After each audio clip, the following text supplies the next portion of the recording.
Welcome back to the podcast. Like always, I have another treat for you today. Our guest, Richard Sargent, is a seasoned and talented agency owner, knows HighLevel in and out, knows a lot of other things about other platforms and agencies and coaching, and we're going to kind of pull back the curtains and learn a little bit from Richard today, and hopefully his story inspires you. So, Richard, welcome to the podcast. Thanks for having me, man. Absolute pleasure. So, let's just dive right in. Tell us a little bit about yourself. Yeah, so I have been doing marketing since 2005. So it was really cool. 2004, but 2005 is the official when I first started getting paid for it. Absolutely amazing to say I've done it for 2 decades, right? It's the only real career I've had on there, so I haven't done much more than that. I actually was supposed to be an architect back in the day doing AutoCAD, drawing houses and everything else. But I looked around in high school and everyone looked like me. They were all white and nerdy. So I was like, I don't know if this is for me. I was in the drum line. I thought I was like the really cool kid and everything else. Yeah. And so I walked around this. It was like a trade school for high school. I walked around and I saw these people playing games. They had cute girls. Everything was awesome. This is high school. This is junior year. You want to make a difference. And I just went in and I sat down, joined the icebreaker games and everything else, right? And I was completely out of my know-how. And it turns out it was a marketing class. So that's how I got into marketing. Wow. And I've been doing it ever since. So it's been absolutely Here's pleasure. An interesting little tidbit for you on the drafting side of things. In 9th grade, I took drafting. You know, I'm not 20 years old, so it was a while back where we had the whole things. And to this day, when I print stuff out, I do it the way I was taught in drafting. And my daughter's like, "Your printing is such a print," and it's back to that drafting class. Yes. I remember your flex on everyone else is how long you can draw a straight line for. And so my goal is to do at least a foot. So a foot straight line and be good, right? Because most people they squiggle like within the first 3 inches. I'm like, no, I at least got to get a foot. And then we do it across the whole drawing pad. And so, as bigger than my arms. And I go all the way across and I can get up to like 18 inches, 24. And I'm like, straight as an arrow, sharp. Oh, flex. Yeah. So people on the podcast, people listening right now are like, "This is what I signed up to listen up to today." But I bet you people are trying it. They're like, "All right, I'm gonna try this out." They're like, and skip. Okay, so marketing since 2005. Man, you've seen it all. Mm-hmm. Well, and here's the cool part about this. When I was going through college, right? So this is about 2005, 2006, and so forth, right? I'm going through college, and my marketing teacher's like, "You know what? Billboards are the way of life. You got to get really good at this." It felt like a Mad Men style like approach towards college. Like, get really good at print and design and everything else. Keep in mind, there's this thing called Facebook coming out. And so I remember, right, getting that Facebook account, everything else, did everything. And I was just sitting there and I was like, okay, this is actually kind of cool, right? And I remember telling him, so I failed college in the wrong way. And this is why I failed it. I took all the marketing electives up front. I didn't take any general education. And so I did all my marketing electives first 2 years. And they're like, now you need to take 2 years of nothing marketing. And I was like, no, this sucks. I don't want to do this at all. I don't want to do 4 years of nothing. And they were like, it's just going to be billboard designs. It's going to be prints. It's going to be flyers, just all this stuff. And that stuff still works. So don't get me wrong. But that's all they were teaching. And I saw this thing called the internet. And so I'm like, oh, this internet's pretty cool. You can do posting. You can do this thing called Zynga. You can do, MySpace wasn't out just yet, I don't think.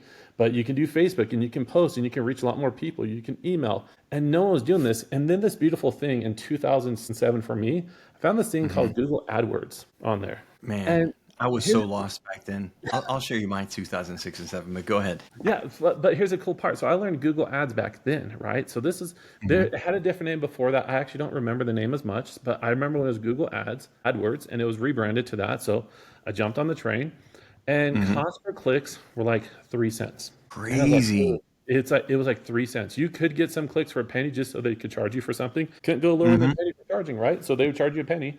And so we would do it. It was like 3 cents. I remember wanting to go, because I was living in California at the time. I was 3 hours away from Mountain View. When my cost per clicks went up to 10 cents, I wanted to go protest at Mountain View.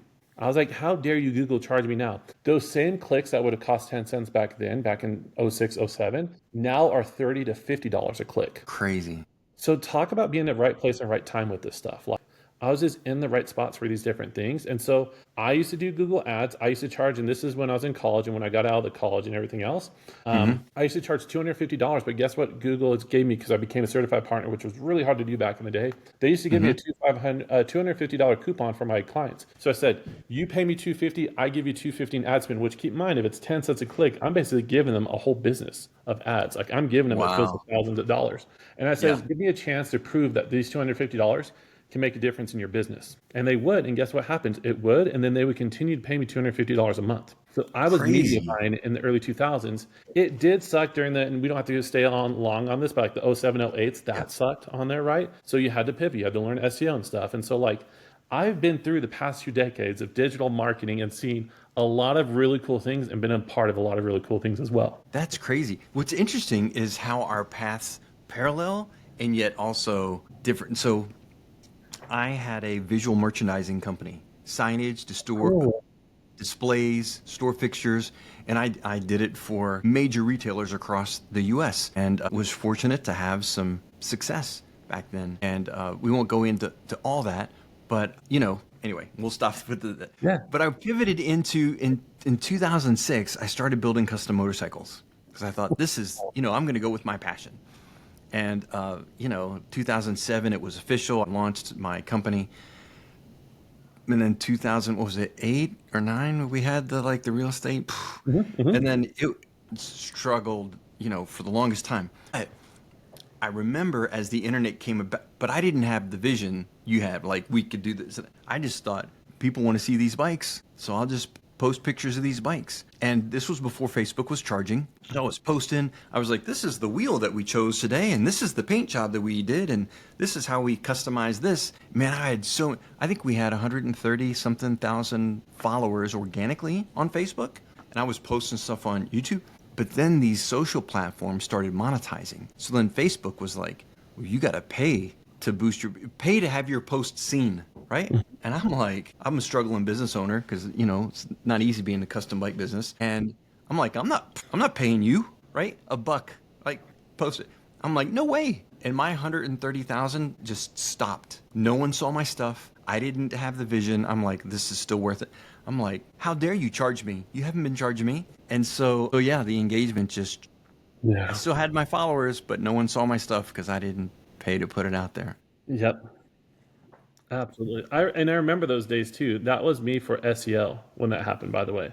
When Yeah. SEO changed and got out of keyword stuffing and all that stuff, because we were using a company from the Middle East and they were stuffing, and we were number 3 in the world for vinyl decals. We're making $50,000 a month off of stickers, which is crazy, right? The car stickers, the house stickers, everything else. And the day that switched for us, we went to like ranked 100,000 and we lost the whole business over that. That's crazy. And so Okay, seeing so that for you on there, yeah, that's crazy. let's fast forward to the digital marketing world that we live in today, but maybe not to today. Maybe in the last 5 years. Tell us a bit about your agency. Yep, What absolutely. what can people learn from you or be inspired by you, or maybe you can give us some guidance. Yeah, absolutely. So I'm going to go back 7 to 8 years because that's when I Okay. started my agency. And the reason I started my agency is I actually was a marketing sales director at another agency that was investor led, meaning the investor put in $1 million and his goal is to make more than $1 million back. Is that possible or not? By the way, if it wasn't possible at any point, he can just write it off. He had a ton of money. So for him, it was just fun. With all these different things on here, is when we're going through everything that we're talking about. So that happened. Then we go and we have our daughter, and this is now 7, almost 8 years ago. And I remember being in the hospital and everything else. The day afterwards, I was like, look, picture of our daughter. And like, cool, can you be on this call? I was like, what are you talking about? And they're like, I was like, I'm taking a week off. I've already planned this. They're like, no, we need you on the sales call. You got to be on here or else we're going to lose that deal. If we lose that deal, a ton of people are going to get fired. So they put a ton of pressure on me. In that moment, I knew I was going to go get another job. And so 6 months later, after everything settled, right, I asked my wife, hey, I need to do something else. And she's like, I'm surprised you haven't done it already. I'm surprised you haven't done your own thing. I'm like, what? Like, I thought I had to stay in this agency. She's like, no, go do your own thing. So I picked up Yeah. a couple clients, and here's the thing. I was on the West Coast, so I was in California. I was calling East Coast, so like New York, New Jersey. I kind of like the fast talkers, as you can see. So I'm calling them up and everything else, and like, hey, can we have a call at 7? Yeah, we can have a call at 7. 7 o'clock Eastern is 4 o'clock Pacific. So Ooh. I'm running out to my car with the soda in my hand at 4 o'clock, like, hey guys, how's it going? And like, are you asleep? I'm like, it's 4 o'clock. Full night. Yeah, we said 7. I was like, I didn't recognize the time difference. I had no clue about how the United States work in time zones for doing business as much, right? All my clients were Yeah. local to me and everything else. I'd see them at BNI networks and all these things. And so that was Hmm. new for me, right? But I ended up getting several clients. I would even be taking calls and closing deals right before I started work at 8. So I'd be in my car closing deals. I close enough deals where I can go out on my own. So I remember telling my Yeah. boss, hey, I'm going to go out on my own. I'm going to go out in like 90 days or so. And they said, no, you can leave today. Fine, I'll leave today. Went did my own clients. I then went back into Google Ads and said, hey, I'm going to do all your Google Ads accounts for free. And I did this for 10 people. And I was like, hey, I'm just going to charge $500 a month because it was easy to set up, still really easy to do. All 10 of them paid me. So then I started making $5,000 a month for my own agency. And I was like, Hmm. this isn't so bad. And it's not hard to manage Yeah. 10 accounts. And so I did that. And the whole stuff happened 2020 and all that, right? And I Hmm. was actually in restaurant equipment niche. So you can imagine how bad that one got hit. Then I'm struggling through Oh, summertime. I will give 100% credit to Prospecting on Demand as a coaching agency. I joined them in the summer of 2020 with like no other niches, no other thing else. I paid, and they don't know this. They know it now, but they didn't at the time. I paid with it on a credit card. Like I had no yeah. money to my name. I was like, I need a hope and a prayer. And so I did that. They got me in the solar. I got like 30 clients in solar, absolutely amazing. Then I found the ups and downs of solar. It's seasonal, right? So I moved to Hmm. dentistry, and then I ended up getting over 40 clients on that. So, and it wasn't time span. Now we're Nope. fast forward Quick like a couple question. years. Quick Yeah, question. Was your or primary focus for your agency doing lead gen? always, it's always been lead gen. Okay.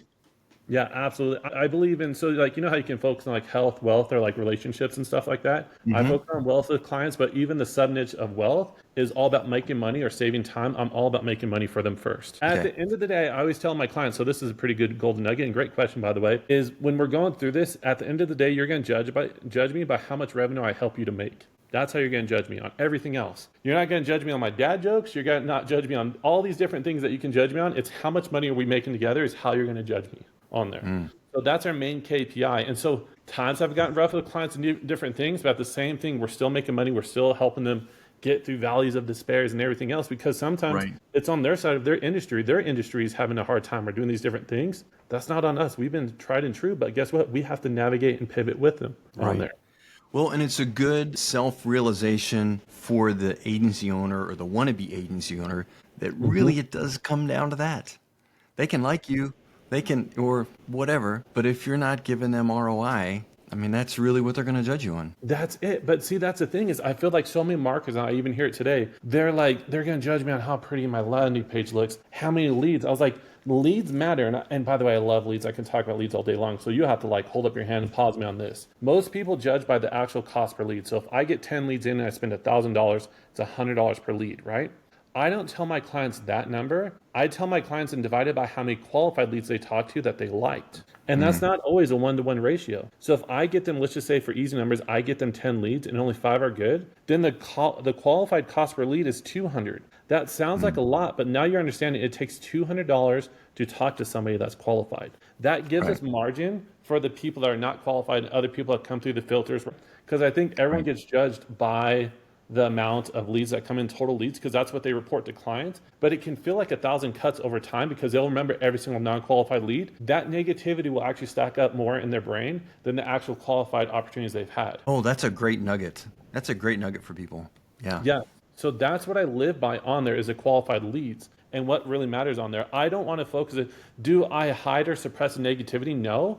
But I call it for what it is. And I says, here's how we need to focus and the positivity side of this. Because at the end of Hmm. the day, let's say now they talk to 5 qualified people and 2 book an appointment. So now we've lost 3 people that are just not ready. They're not in the boat yet. They talked to 2 people. If they can close one of those people, then we know the cost per customer or the cost per acquisition is Yeah. $1,000. If it is $1,000, are they going to still be profitable? And when would they make money back? What's lifetime value? You start having those questions because now here's the next question. Okay, if we got one client for $1,000 and it's profitable and it works for you, how many customers do you want? And I don't do it per month anymore. I do it per week. How many customers do you want per week? So that we're playing a higher number here. And they're like, well, I kind of want, and they'll say, I want 10 customers. I was like, you have to 10x your budget then, more than 10x your budget, weekly budget. And they're like, ooh, that's a lot. And I says, yes, we know what our goal is. Now let's scale effectively up to that goal. Is that possible to do? And they're like, yeah, let's do that. And it says here's the two things. And this is another nugget here. It's Yeah. not a linear path to scale. It's not exponential where you just do this and it takes off. There's sometimes there jumps where it'll start working, but it's going to take consistent motion over time. And it's going to feel like a roller coaster, but that roller coaster trend line will be higher over time. So there will be times it dips. There's times where it goes up, it goes down. But overall, if we start comparing year over year, you're going to have 100% more leads this year than you did last year on there. And my case studies are now year over year results. I show people what's it look like to do this in the past year on there. That's great. So when we go into May right now, I say, hey, here's how we did last May, and here's how we did this past April. Let's see what our numbers are going to be and how we can beat that out all day long. Plus, when you're building in the scope of a year, you're not like, try us for 30 days, and if we don't, try us for 60 days. You're bringing people in for like, we look at your business annually, right? And Yes. yeah. Absolutely. And that's the thing that happens is when I get, and this usually happens on onboarding, so we've already signed on, they're already become clients, and I tell them, hey, what months are just abundance, where like you can do nothing wrong and you're going to double your business, and what months are just going to feel like you want to shut down your business. And I ask for Hell Island and Dream Island. I want to know the difference because here's what happens, and a lot of businesses have this happen. When we are going into like the downward spiral, like Hell Island, where this is going to feel horrible and everything else, I want to be proactively doing stuff so we can actually get through that. Most of the times when that stuff is starting to happen, we're not as going crazy on the lead gen side of ad spend. We might reduce their budget a little bit, but we might dig a bit deeper into the database reactivation.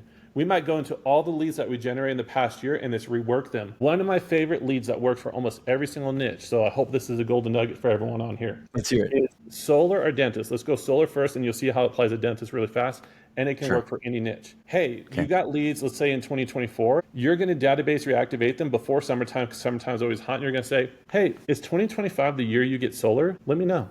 And that's the ad copy, that's the offer. Because now when you contact them, everything else, you're asking a genuine question, and you're going to see a pulse. Because someone that says, you know what, I was talking to my wife. It does seem like the right time.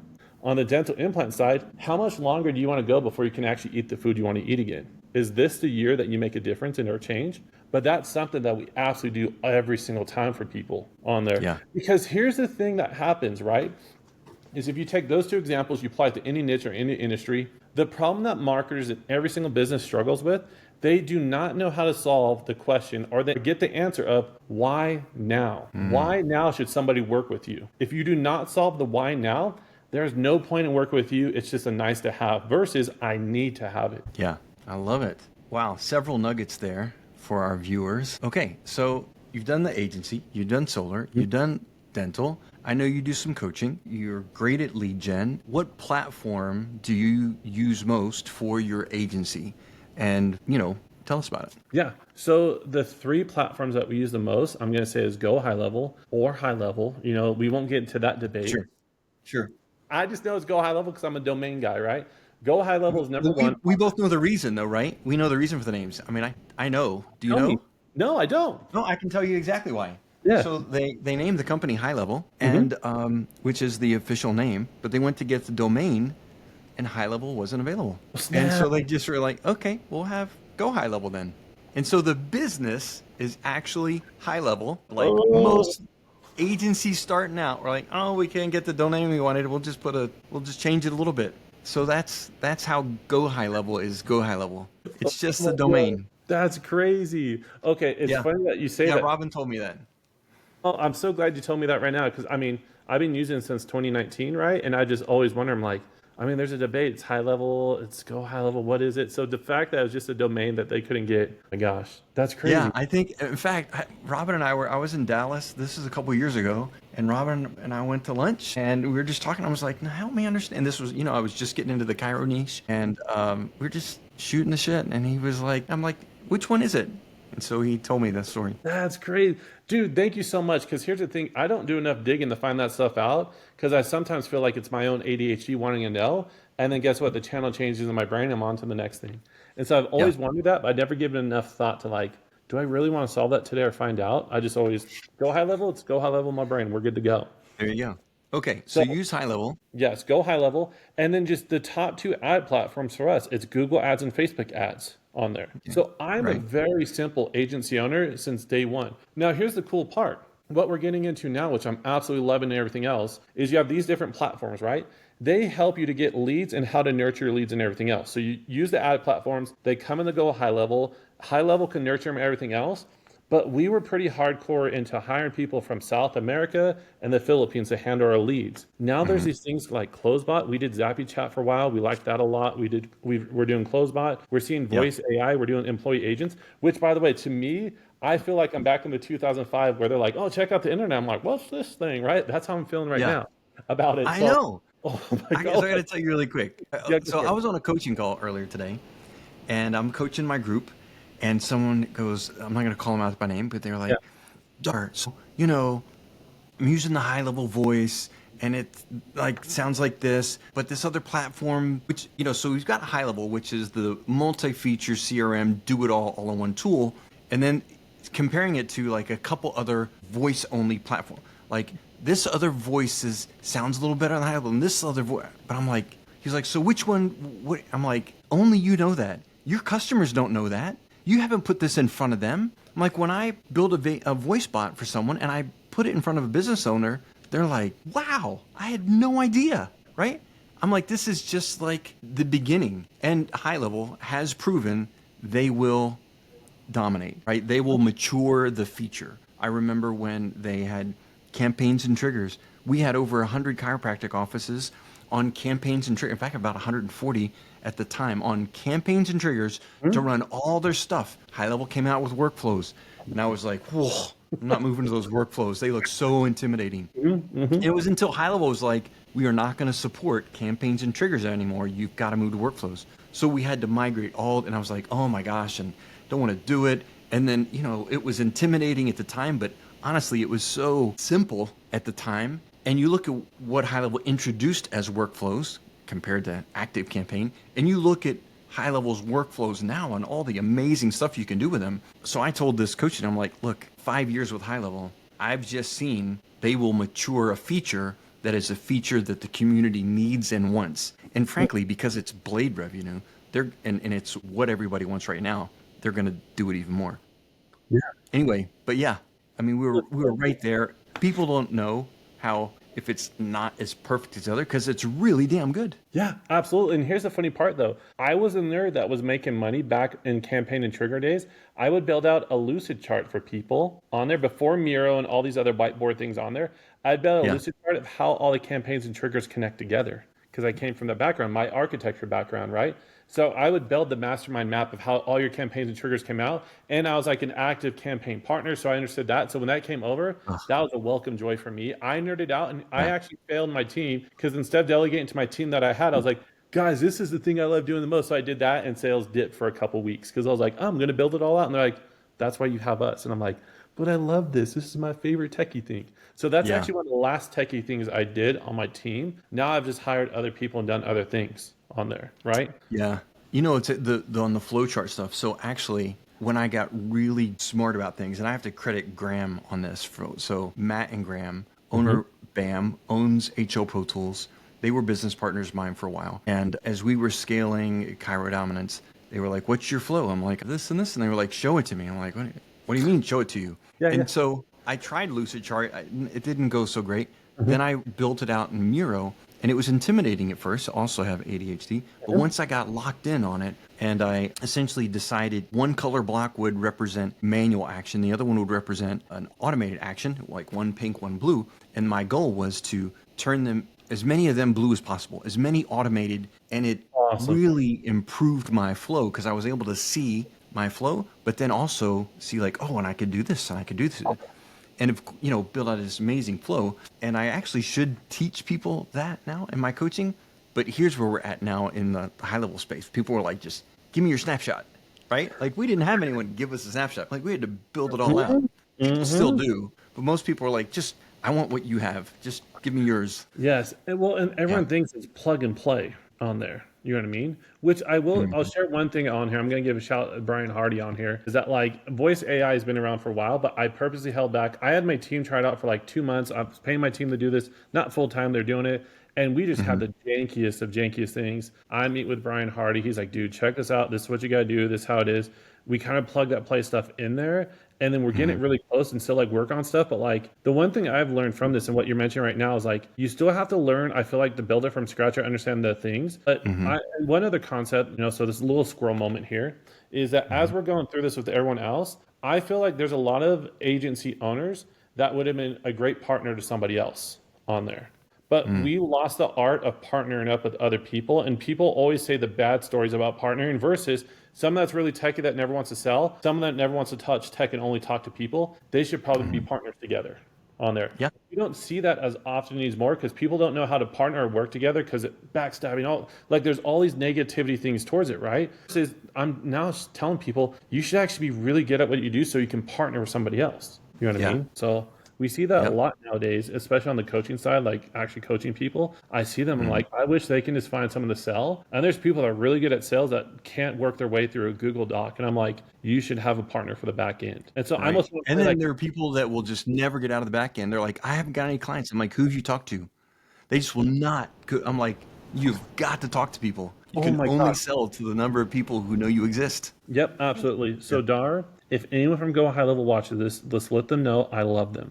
But there is a but here. I love the SaaSpreneur stuff. It's absolutely amazing. But as an agency owner on the other side, I feel like the SaaSpreneur is losing the customer interaction or the relationship side of this. We're trying to automate our relationships as a thing. So I'm not going to take a soapbox moment or go too crazy on this, right? And if you're like, this sucks, just cut this part out. But when you look through No, this... I'm not going to cut it out. No. No, like, because I wanted to wear at Go High Level Dallas at the event, right? I wanted to wear like, SaaS is cool, agency's cooler. Like I wanted to wear shirts like that, but I was like, you know what, I'm not going to ruffle any feathers on here. But I just missed the thing because the one thing that makes agency stuff so that has an impact for me, and the only reason I do agency work is the fact that I can connect with other people and change their lives. But if that was all automated, I would not know the impact I'm having. So I'd feel like I'm just in this endless automated cycle. So for me, I'm a above water relationship guy. There's people below the water, if you're like talking an iceberg, that love just being in a submarine. They never want to come up for air. They can live down there for months and never talk to anyone, and they would be happy the rest of their lives.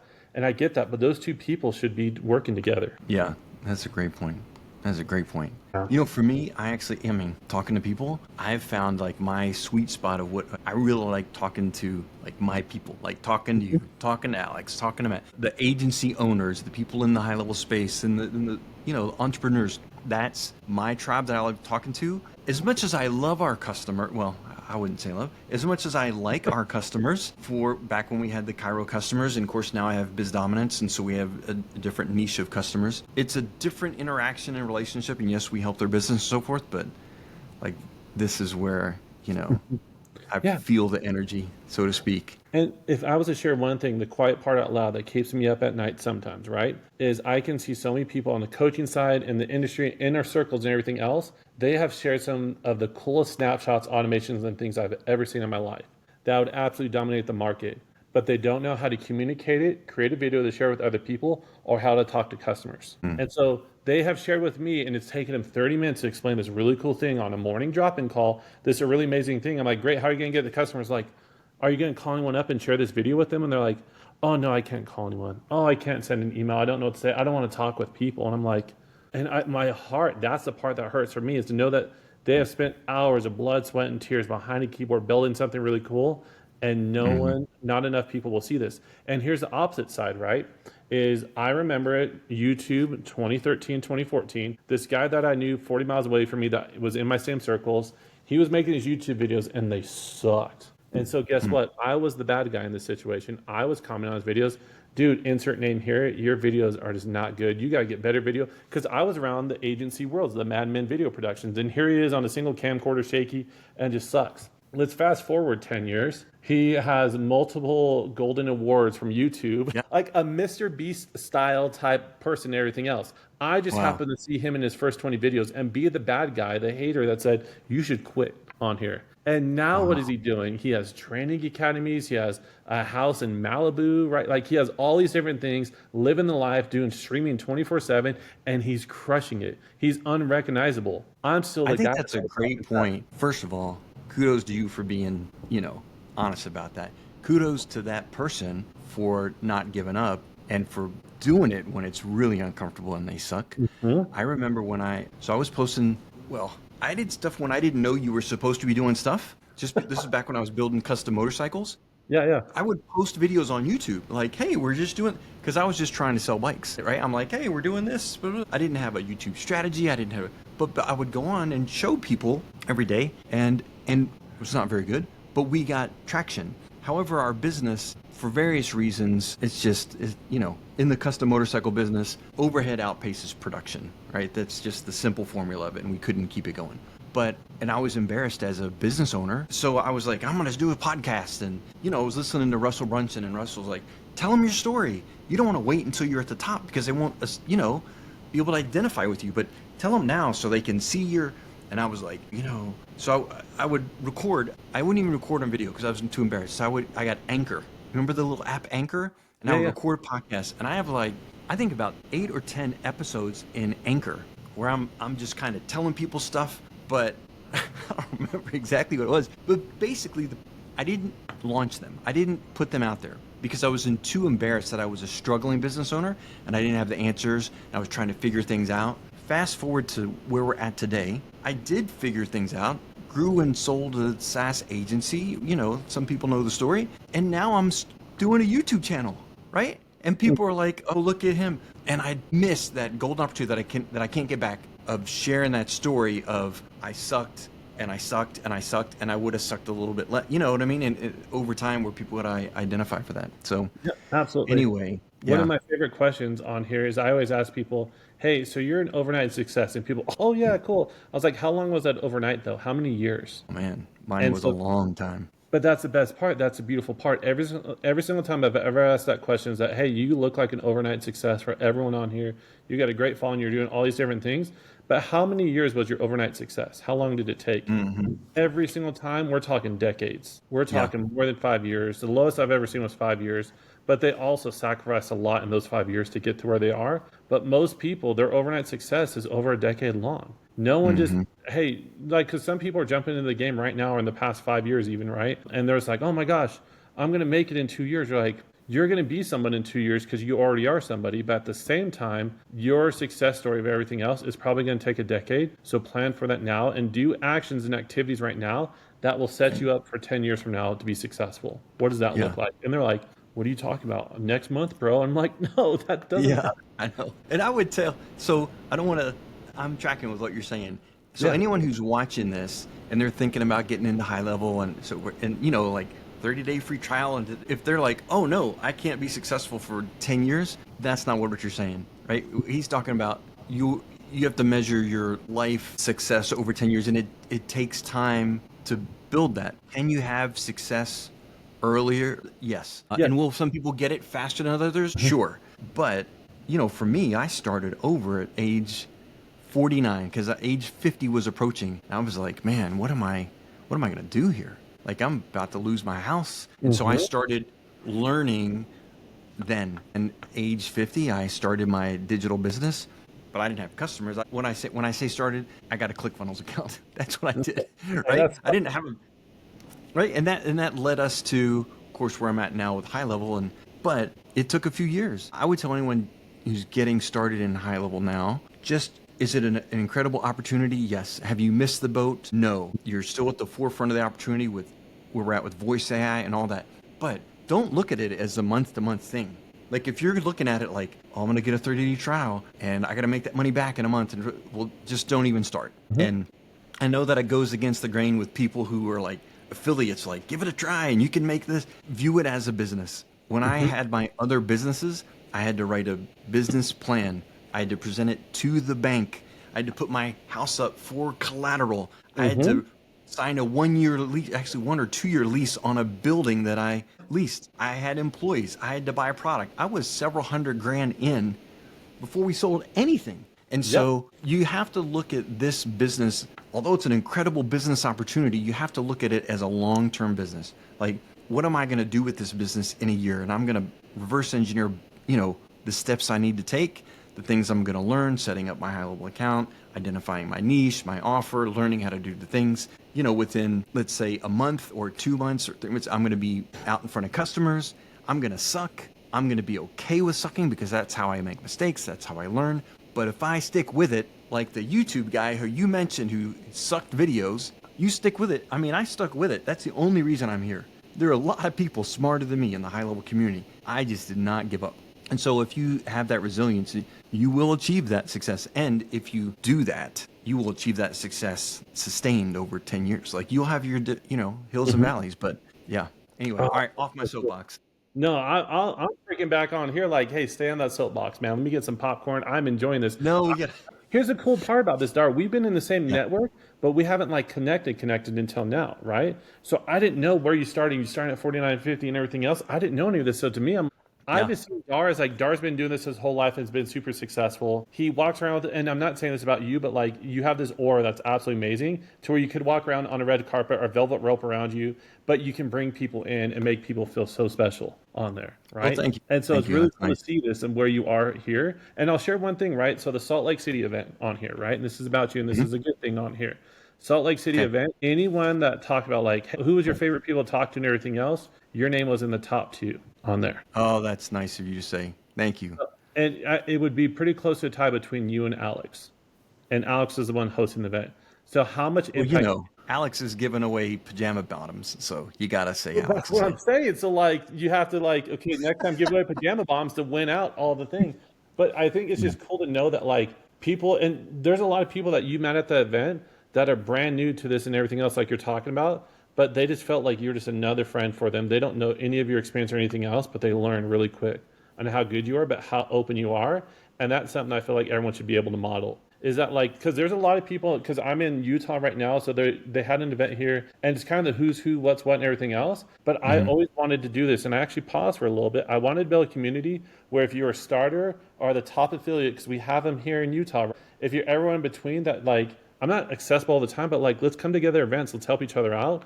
And that's not everyone's MO. So I'm learning that quickly on the community and coaching side is that like, everyone plays a different game, and that's okay. Yeah, absolutely. All right, well, this time has flown by so fast. These podcasts are supposed to be like 20 to 30 minutes. We're at 40, and I know we could go another hour. I just feel it.